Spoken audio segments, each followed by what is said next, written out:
سلام. باورت میشه این دسر شیک و فقط با 4 قلم مواد درست کردم که هم از نظر اقتصادی به صرف است، هم فوق‌العاده دلبرون است. برای شروع یه بسته ژله انار رو با یه لیوان آب جوش ترکیب کنید. بذارید رو بخار کتری تا بماری بشه. تو این فاصله انار دونه کنید و بعد از اینکه ذرات حل شد با یه لیوان آب سرد ترکیب کنید.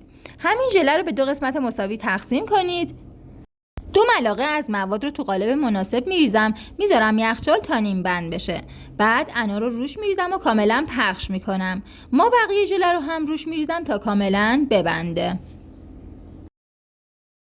نصف دیگه ژله رو با یه قاشق خامه صبحانه و نصف بسته پتی بور خورد کنید و داخل میکسر بریزید. هم بزنید. وقتی کاملا مخلوط شد، نصف دیگه بسته رو روش خورد کنید.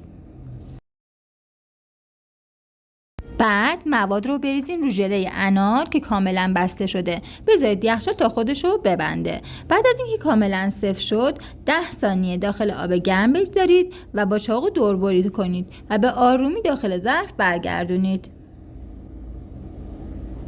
اینم از روکر انار. دوست داشته باشین. نوش جونتون.